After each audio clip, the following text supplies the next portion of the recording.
Hello, everyone. Nice to see so many friendly and familiar faces here.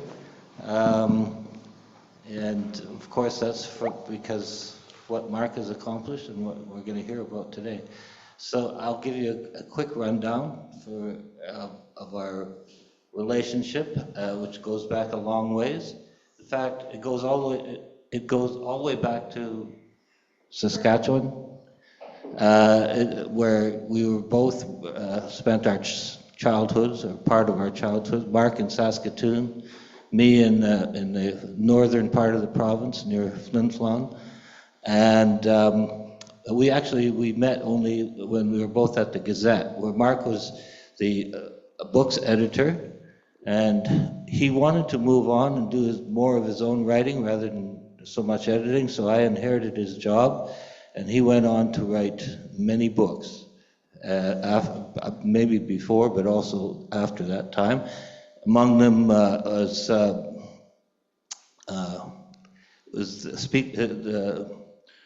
Spoken Here, his book about language, about how globalization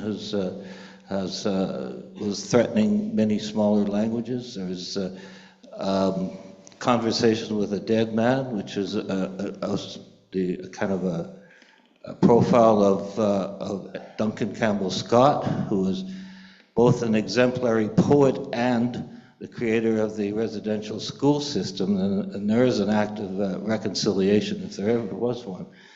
And I think Mark had also written, was it 4 books of poetry, Mark? Yeah.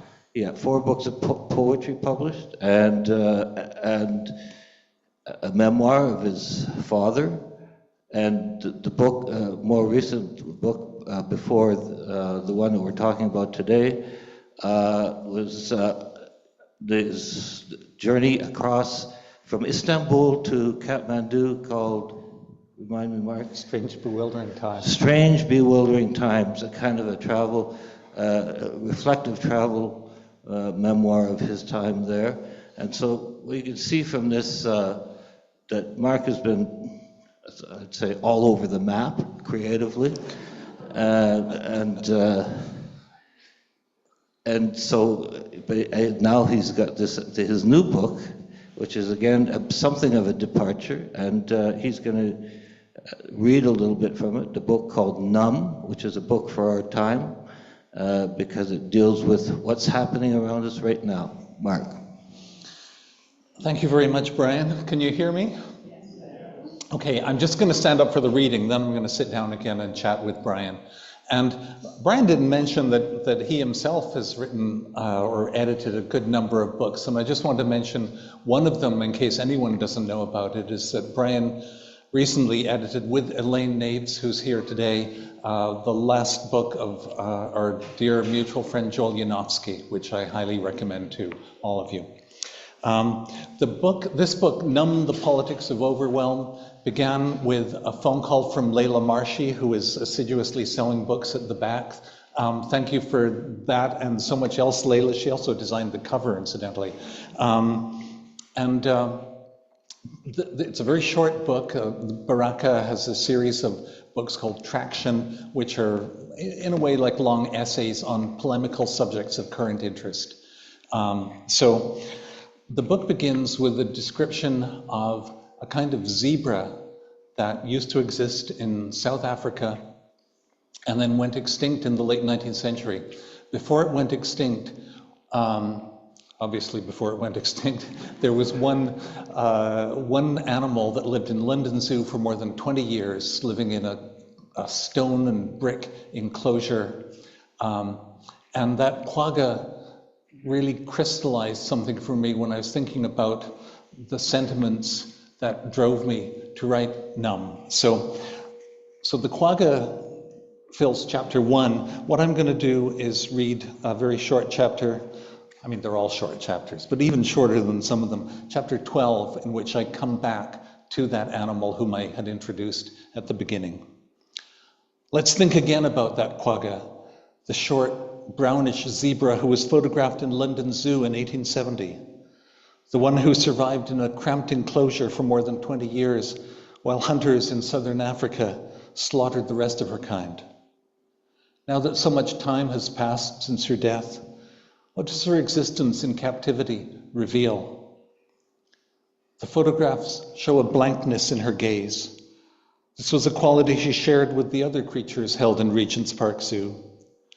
Nowhere in a zoo, wrote John Berger, can a stranger encounter the look of an animal. At the most, the animal's gaze flickers and passes on. They look sideways. They look blindly beyond. They scan mechanically. They have been immunized to encounter. The quagga I see in the photographs had no contact with nature.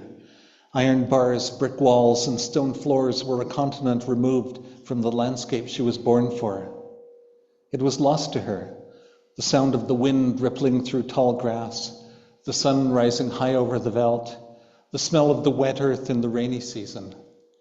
In London, the air smelled of tar, coal smoke, and untreated human sewage. She had no autonomy, or to put it less abstractly, no freedom, had no power. She couldn't even decide what to eat. Her only choice was whether to stand up or lie down. As frequent as the calls of animals in a zoo, Berger observed, are the cries of children demanding, "Where is he? Why doesn't he move? Is he dead?" In every significant respect, the quagga's keepers held all the power. She had no company. Zebras are social animals. In the wild, or what simulates the wild, they live in close-knit family groups that willingly form into herds. The London quagga lacked the protection and sociability of a family group. She had been deprived of relationship. Except for those few years when the zoo also housed a despondent stallion, she passed her days and nights alone. She had no way to resist. The forces that had chained and transported her, the forces that kept her captive in a smoky metropolis, were infinitely stronger than her own gifts and abilities. She had, finally, no clue as to why all this had happened, no understanding of her long imprisonment. What had become of the world she knew as a foal? Perhaps the quagga dreamed of it from time to time. Perhaps she never dreamed of it at all. Could she hear the sounds made by the zoo's incarcerated elephants and lions above the racket of steam trains hurtling south to Euston Station, steam trains rattling north from Euston Station, shouting humans, barrel organs, factory whistles, and carts trundling along cobblestone streets? The quagga had no means to reconcile her nomadic life in the African past with her rigid existence in the English present. She was subject to the iron laws of the world. All this, I imagine, left her numb. Even though we're not blessed with stripes and hooves, thinking about the quagga may offer some insight into how to avert a comparable state of mind in ourselves. It points to the value of forging a rich and visceral connection with the natural world. It suggests that while knowledge is not always power, reducing befuddlement can also reduce pain. It demonstrates the urgency of gaining some control over day-to-day life. It evokes the need to avoid isolation and to nourish a feeling of community. We are social beings, after all. And it suggests the necessity to resist in whatever ways we can. Resistance demands a capacity to imagine and then work toward a different future. Resistance entails an ability to say no. No, thank you. No more. Enough. As the English psychotherapist Adam Phillips writes, resistance has gradually come to be seen as the key to survival in an oppressive modern world. It is part of the vocabulary of optimism, or at least of hope. Fight the power. To Phillips, resistance is the one thing we should not resist. A person who's feeling numb is someone unable to resist. Likewise, a person who resists is someone unwilling to submit. Along with the urge to strive for a just and honorable future goes a quiet, deeply personal form of resistance, one that grounds itself in the small events of daily life. I think perhaps the problems of our age are not just the awful things happening around us, the Australian novelist Richard Flanagan said in January 2026, but that we too easily take our compass from power. If you look at your phones and your screens all the time, all you see there is power as propaganda. And if you take your compass from that, there is only despair. But, Flanagan insisted, that's not all there is in the world. Indeed, that's not even the real world. The real world, he said, is the people around you, your family, your friends, If you look at them, you see flawed people like yourself, but you see kindness and goodness every day. And that is a source of enormous hope.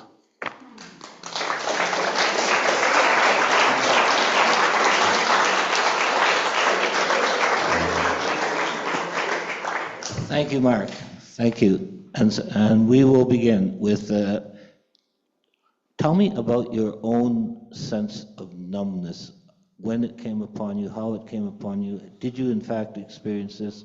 I am assuming that you did because you're writing about it. I think I was aware in the early months of last year during the second Trump administration that I was turning away from the news in a way that I never really had before. You know, working at the Gazette for many years, as we both did, I always wanted to keep track, and I read the Guardian online, I read the New York Times online sometimes, I read the Gazette online, but I found that I just wanted to spend less and less time doing this because it hurt too much. And I would look at the headlines and I didn't want to read the stories that followed. I was aware that it would be painful to do so. And so I realized that I was just reacting less and less intensely to most of the issues of the day. And you could say, well, this is just a facet of growing old, and perhaps that's true to some extent, but I don't think it's only that. I think it's that there was just so much going on in the world, and not just the US administration, but also Sudan, Ukraine, Gaza, Haiti, Congo, climate change, toxic social media, AI, you name it. There are so many reasons that we can feel concerned, and that concern for me just piled up into a sense of numbness. And having had this realization, have you overcome it, or you still feel that you're to some degree caught up in it? Well, another part of this, I suppose, is that I had spent the winter of 24-25 doing work that was not entirely to my satisfaction, editing jobs that I didn't particularly enjoy. And so I seized at the chance when Layla offered me the chance to write a short book. And that really got my creative juices flowing again, you know? And so even though I've, finished writing the book for several months, no, I don't feel as numb as I did a year ago. So a book, a numbness cure, write a book. I recommend it highly. Okay. So I want to ask you the concept that you're dealing with or describing, is it one you would call an individual condition, or is it a societal one? Or is it both? I'm writing in a personal way because I don't want to presume to tell other people what they are feeling or, God forbid, should be feeling. But I do think that this topic has touched a nerve with a lot of people. It's not just since the book was published very recently, but even when I would talk to people about the book I was writing or proposing to write, and there are several friends whom I quote in the book just by their first names, although I thank them all in the acknowledgements, which kind of destroys their anonymity. But each of these people, I wrote to them and I asked if they had a sense of being psychologically overwhelmed by what was going on in the world. And in different ways, they all did. The only exception was a guy in Boston, a friend of mine, who is quasi-academic, if I can put it that way, now retired and quite active in the Democratic Party in Massachusetts. And so when I wrote to him in November 2025, he wasn't feeling particularly numb, and he suggested I read Marshall McLuhan, which I did, and I'm very grateful for. But then when I sent him a copy of the book in gratitude for his advice, he wrote back to me and said, I'm feeling much number now than I was last year.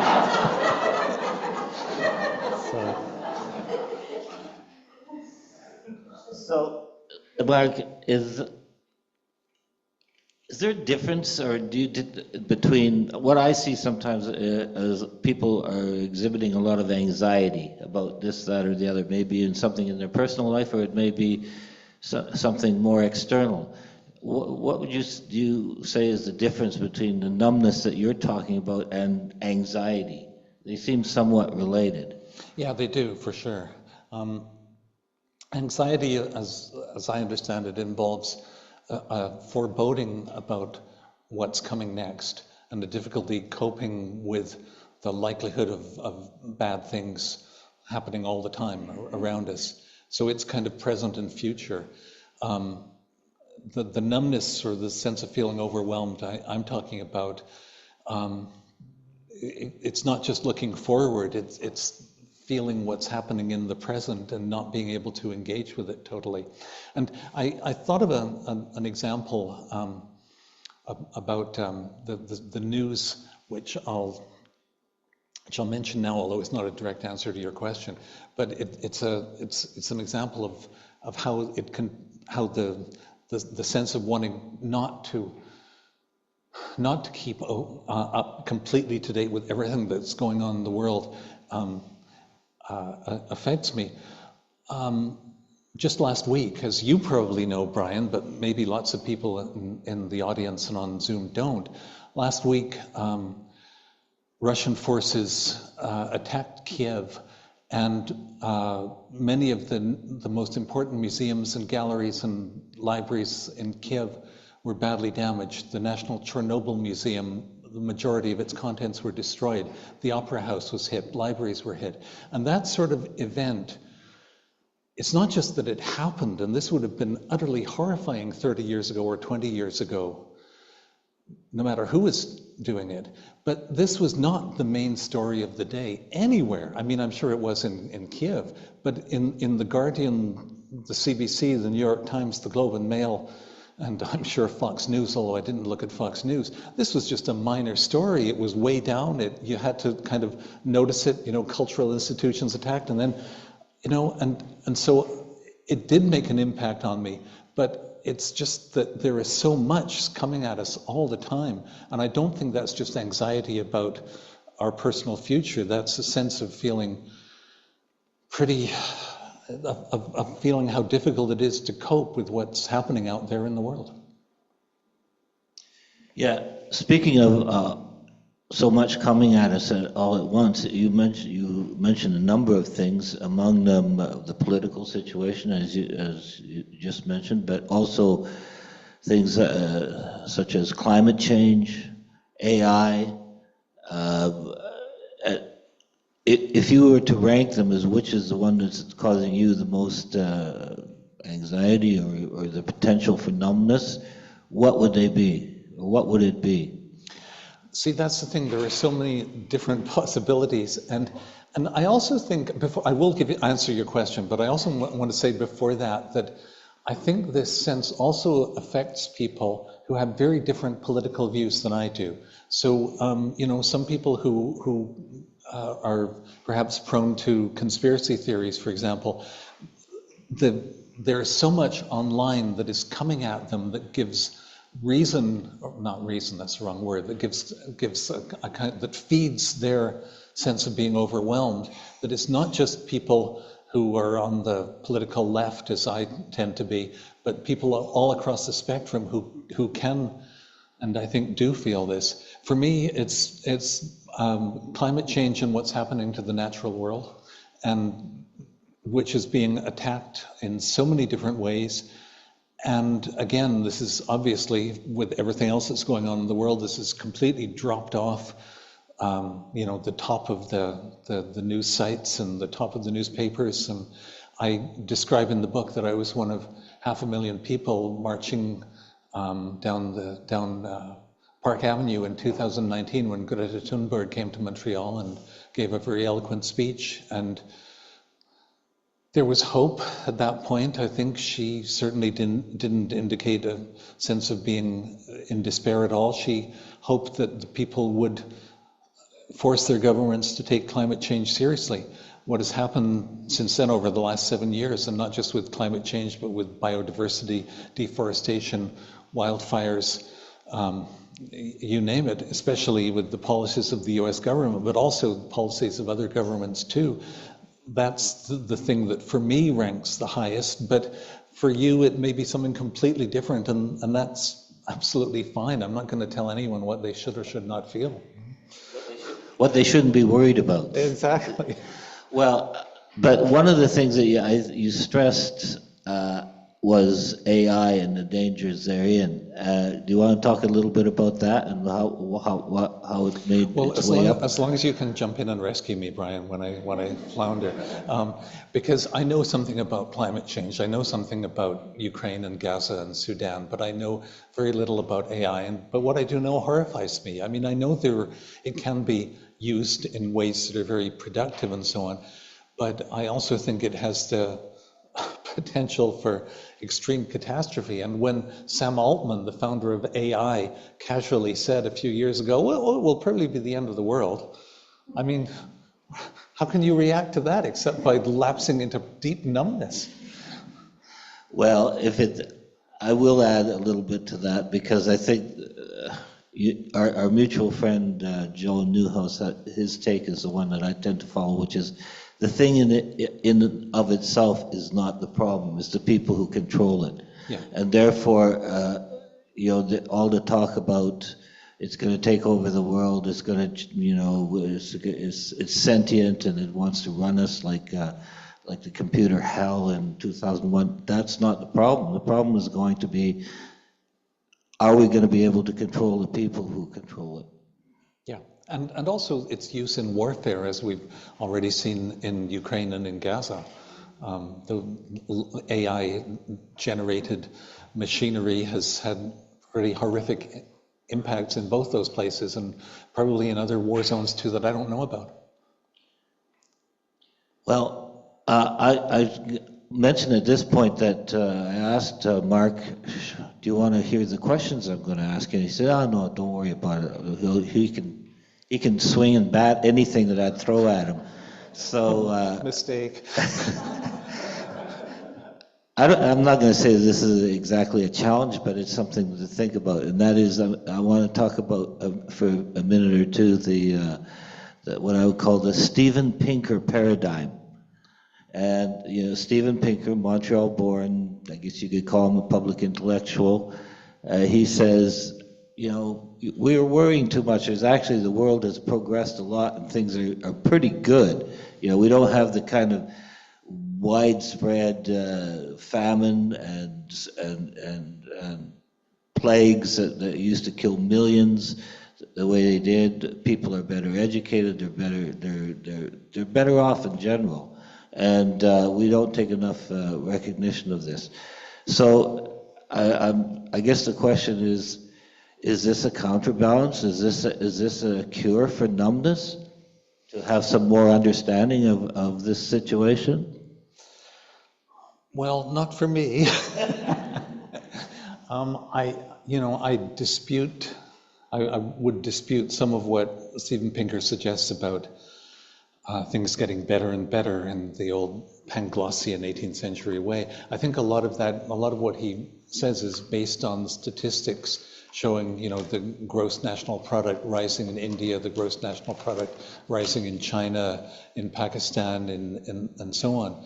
But the statistics don't take into account what is essentially coming down the mountains, so to speak, meaning that the glaciers in the Himalayas are melting rapidly, just as the glaciers in Greenland and the Rocky Mountains are. And then what happens to the water supplies of India and China with their rapidly growing population, and especially their reliance on AI? I mean, the impact of AI data centers on climate is just going to grow and grow in the years to come. And look, I don't think it's sustainable. But yeah, perhaps I do write from the point of view of a privileged Western intellectual, which is not the point of view of a former peasant from the countryside of Peru who's moved to Lima and now earns more than she or he did when they lived in the countryside. I still don't think that's enough to reassure me about the way things are going in the world, but I do recognize that that's an alternative point of view. Yeah, the way I interpret it is things are always getting better and worse all the time. And you can pick your spot as to where you want to sit on that spectrum as, for your own sense of well-being. I must say that having traveled a lot, like you have, different parts of the world over a long period of time, I've seen amazing advances among common people. I'm thinking of particularly Mexico and India are two examples. I first started going to Mexico in the 1970s, and it was a poverty-stricken, very badly off state, definitely would call a sort of third world condition, as we used to say back then. And it's come a long way since then. And it's not to say they don't have problems. They have huge problems, the cartels being an example. But the cartels are like a overlap on their society. And if you spend time among the Mexicans, they tend to seem to me to be happier people and more satisfied people than they were. And I've been there I'd say 18 times, so I think I can make that observation. So I'm not sure there's a question in this, I'm just pointing it out. Because you should also know something about Mark, as he had quite a reputation at the Gazette as being a real gloomster. And I see that really hasn't changed too much. Maybe it's gotten worse. Yeah, you think I'm just sinking into the quagmire. Yes, the quagmire, exactly. He's also one of the the best punsters that I know. And, well, I have to earn my stripes, yeah, sometimes I try to compete on that level, but not today. So. Yeah, okay, I do take that point, Brian, I really do. And, I've never been to Mexico, believe it or not, but I've been to Costa Rica 5 or 6 times. The first in 1981, the most recent in 2019. And I do recognize that the average standard of living has really gone up for people in Costa Rica, and it has remained a wonderful country and a beacon of democracy. But if I put on my gloomster hat, I also look at Honduras and Nicaragua and Salvador, and I think, how much longer is Costa Rica going to remain? And it does have much more of a drug problem than it did, and land in the Central Valley is now at a premium because the population is expanding so fast. And so you give me a positive story, and I can still give you any number of reasons to spin it the other way. But it does go back to what I said, things are always getting better and worse at the same time. But, maybe they used to get better like this, and now to some extent they're getting better like this. And they used to get worse like this, and now they're getting worse like this. And what's your takeaway from that situation? I don't know. I think it's difficult to remain remain psychologically stable, and also to be well aware of everything that's going on in the world. I mean, we haven't even talked about the President of the United States. I'd rather not, actually. Or if you want to go there. But I mean, that is part of the background to this book, was a sense that, it feels to me, right, that he's been there forever in the second term. His second term is about 35% over, right? We still have 65% of it to go. So, yeah, so I'm... Okay, so the anti-gloomster side of me says, you're not going to see him there in 3 years from now. He's going to be gone before then. We can hope. Well, I'll be dancing in the streets of Gananoque with a bottle of champagne. So, and feeling a bit overwhelmed about the state of the world doesn't mean you can't laugh and have fun, as I hope I'm showing a bit. All right, well, getting serious again. And continuing on a bit on the theme of, on the Pigger theme is that, you know, we take an example of thinking of something like the internal combustion engine, you know, which is, it is cut both ways in fantastical ways. You know, on one hand, it's ruined our cities to some extent. It's did terrible damage to the urban environment. It's done terrible. They've done to the climate, and people drive around and crash their cars and kill themselves too.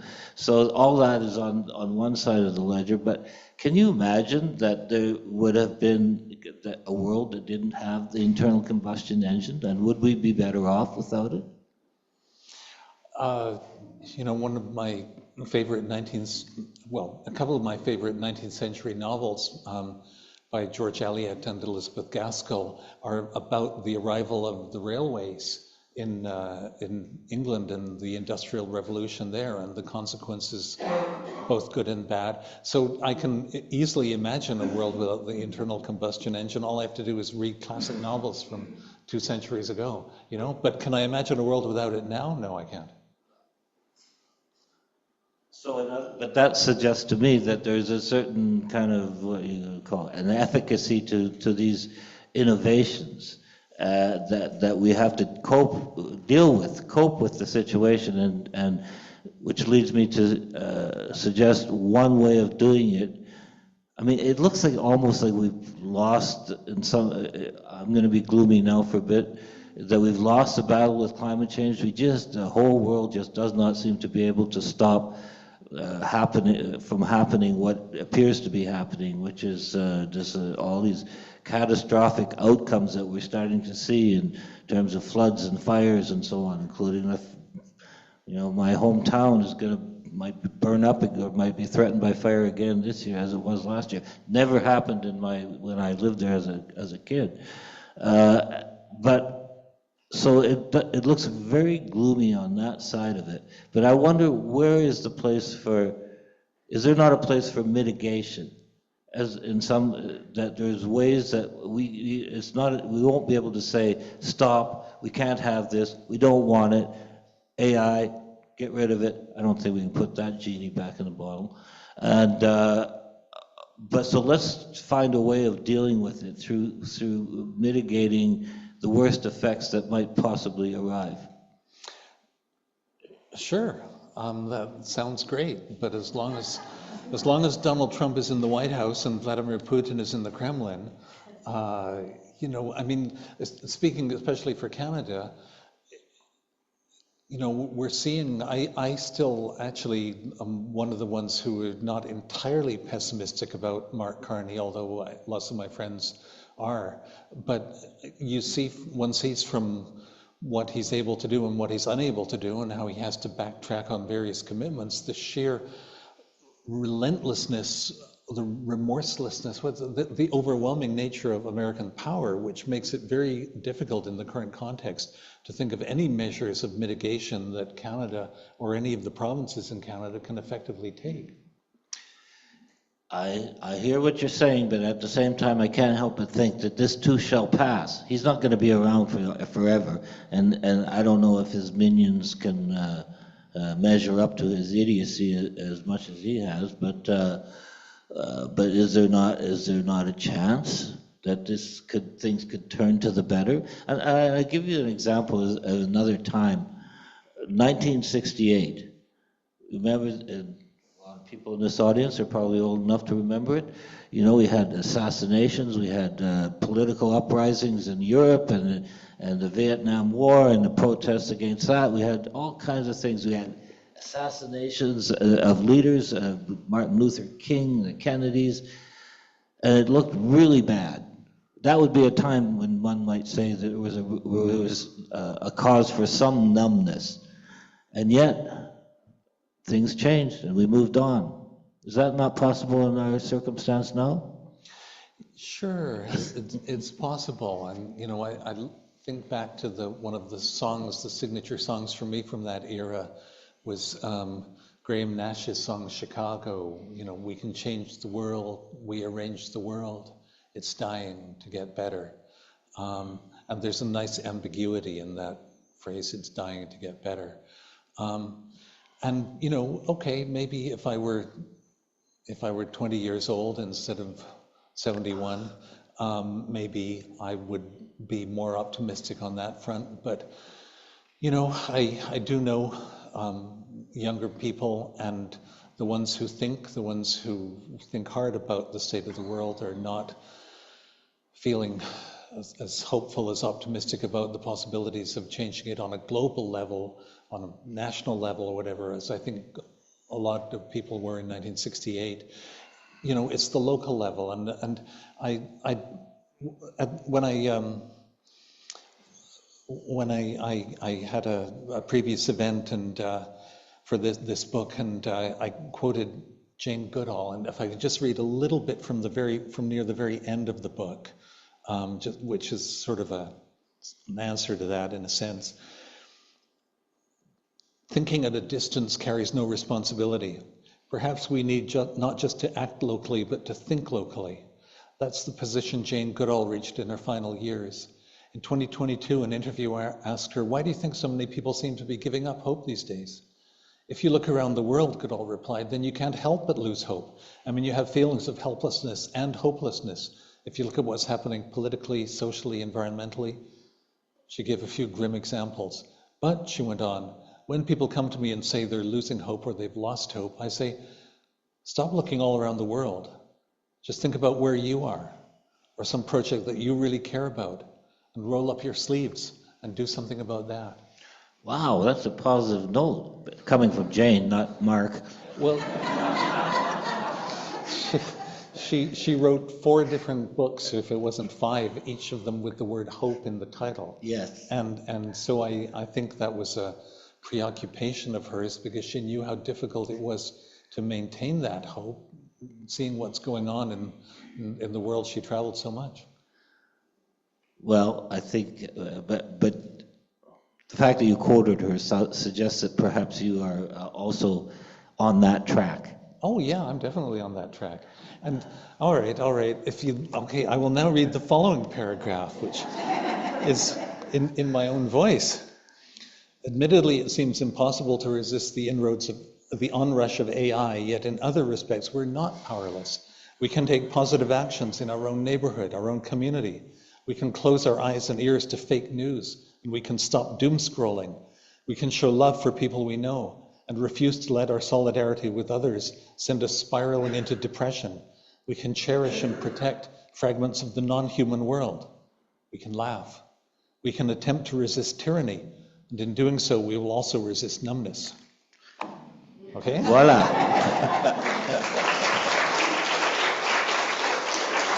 Actually, that leads me to want to read another thing that you quoted in there, and which I found striking, and that is the guy from the president of Uruguay. Right. And his statement, what did he say here? You have to get up in the morning. Yeah, this is the former president of Uruguay, and I do. Jose Mujica, and I'm quoting from a book called "Surviving the 21st Century." Good but title. I'm not saying the rest of the subtitle, because these are conversations with Noam Chomsky, and because of Chomsky's association with Jeffrey Epstein, the name Chomsky has kind of fallen into disuse. So in the first draft, I had Chomsky's name in there, and then in the final draft, I thought, okay, better take this out. So this is the quote from Mujica. Do you want to read it, Brian, or shall I? Go ahead. "Regardless of the machine and the spectacle, and no matter how old you are or what you believe, the day dawns and you must start over again." The words of those of Jose Mujica, the beloved former president of Uruguay. His late life reflections, translated into English, appeared in a recent book with the revealing title, "Surviving the 21st Century." This is Mujica now. "The value of life is not in triumph. Real triumph is getting up every time you fall and starting again. To start over is to fall in love again, to recover from an illness and keep going, to lose a job and get another, to be betrayed by a friend and continue to cultivate new friends, to have the capacity to overcome despair, always. Very nice, very positive. I love that whole passage. So, and I was saving that for the end before we move on to questions, although we got minutes for a little more doom and gloom. Sure, yeah. And don't ask me why, it'll turn up in my Substack, but I was looking at Oswald Spengler, The Decline of the West. Yeah. He says basically his theory is that that civilizations are like biological entities. They go through a period of youth and strength, and then they grow old and they collapse and die. And he said basically Western Civ, as we know it, is dying now. In fact, he gave it a prediction. He was writing this around the time of the First World War, which is enough to make anybody gloomy. And but he said that by the year 2000, which he certainly didn't live to see, that Western civilization would be in a state of collapse, and but it wouldn't be right away. It would be more like there would be a period of dictators and dictatorships and authoritarian figures.